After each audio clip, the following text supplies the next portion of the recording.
Can you really make a proper full game in Dreams? How long would it take? What difficulties would you have to overcome?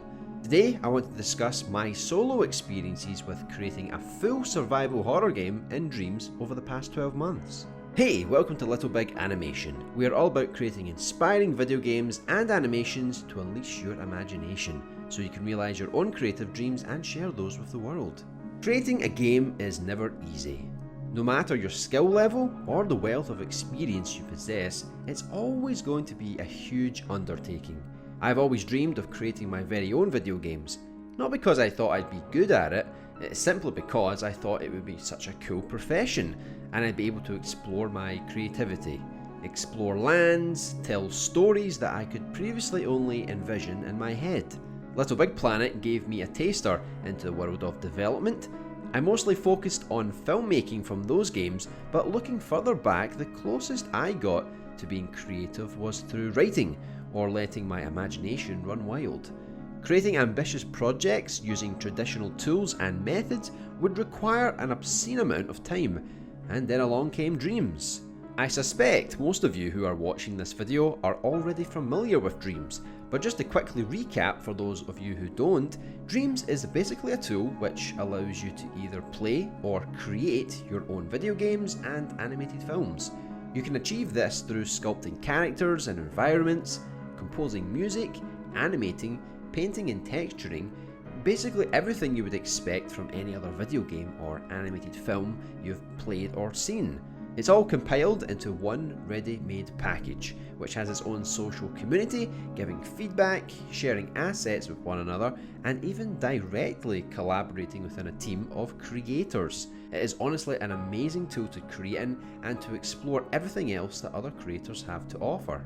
So naturally, when I got my hands on this game/software, I couldn't wait to get started making my very own video game. After about 6 to 12 months of dipping in and out of create mode, learning the ropes and getting comfortable with everything it had to offer, I was finally ready to begin my first fully fledged video game. It's no secret that I love the survival horror genre. We're talking Resident Evil, Silent Hill, Alone in the Dark, Dino Crisis, Forbidden Siren, and so much more. So I put it to a community vote. Which genre of game should I start with? And thankfully, survival horror won. What started as a casual project, which I live streamed each week, suddenly evolved into a much more serious affair. I was still raw with Dreams, and even until today there's plenty of skills I've yet to hone in on and improve. But things started to flow, and every week we were focusing on a new area of the game. Dreams is set up utilising a bunch of scenes. These scenes basically work as levels, which you eventually slot into a dream, the folder, which acts as your game containing all of the levels and linking them all together.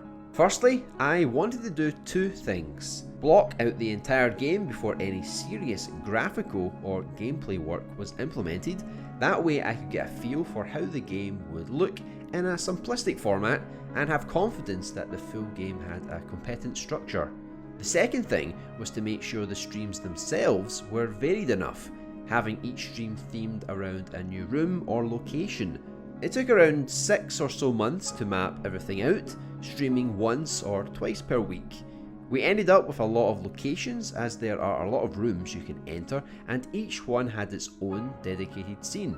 The reasoning behind that was so I can max out the thermal, as well as having some extra breathing room should I need it. Traditional survival horror games are built this way, as each area is masked behind some form of door. It's rare you can enter two rooms without loading the next into place. As I'm still learning, there's no doubt I could do an even better job with optimization, but I'm fortunate enough that I can kind of get away with it, since all of the scenes are quite small in scale. It's the game as a whole which is very complex and diverse. Once all of the scenes were roughly in place, I started to write the script.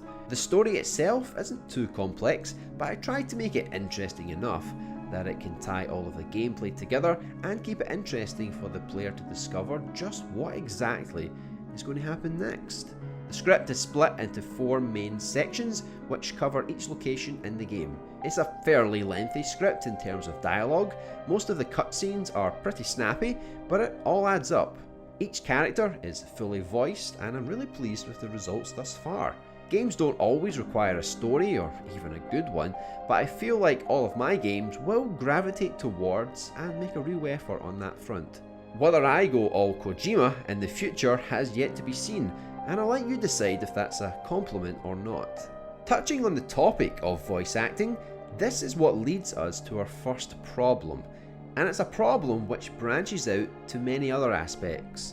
Finding voice actors is one thing, but finding dedicated ones is another. I'm very lucky that I've managed to find a small group who do a stellar job, but it has to be said that it's not been so straightforward with others. When you have a bunch of lines to record, if you're not so passionate about voice acting in the first place, or create the illusion that you are, you tend to procrastinate. I've had scenarios where I've had to wait 3 to 6 months to receive any word on lines, and it isn't just exclusive to voice acting. This is what I was getting at about branching off. What it comes down to is collaborating in general. Dreams is built for collaborations. On paper, it works so well, but we tend to forget that we are human, and that comes with a lot of complications. I've had some amazing, successful collaborations, but they are few and far between.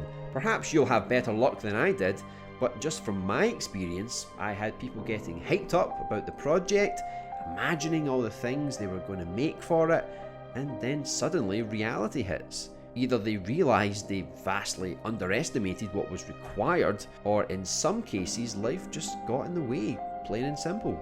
If I have any advice, it would be to become at least competent in various areas of dreams, so you don't have to rely so heavily on others.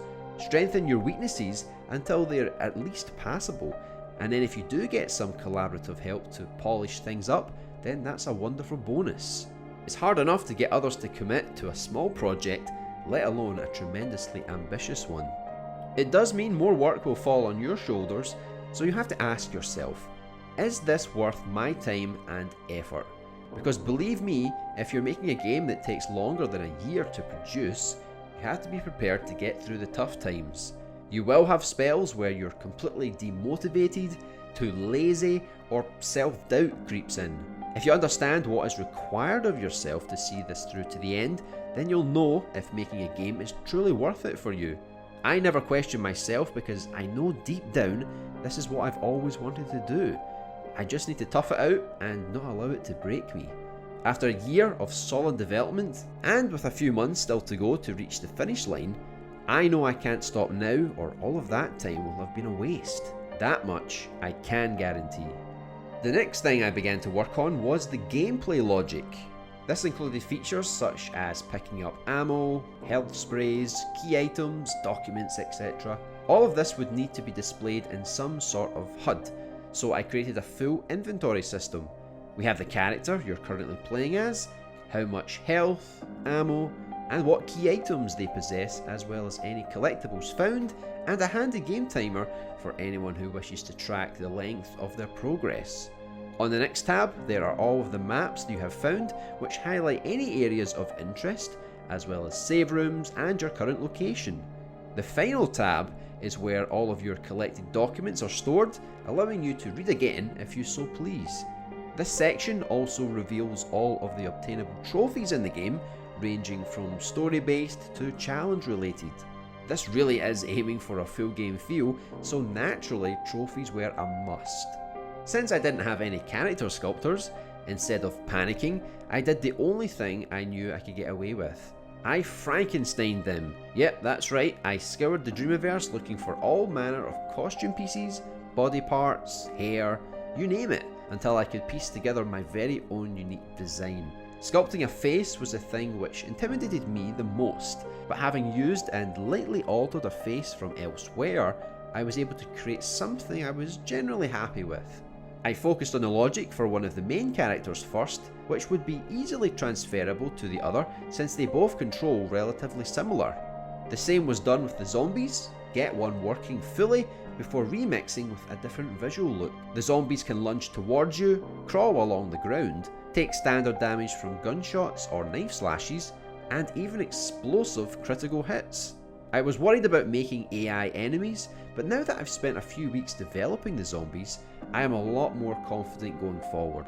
There are still plenty of enemy variants and boss battles to orchestrate, which is where I'll likely spend the next few months developing. In addition to this, the game will need a full graphical overhaul and implementation of all the cutscenes and set pieces.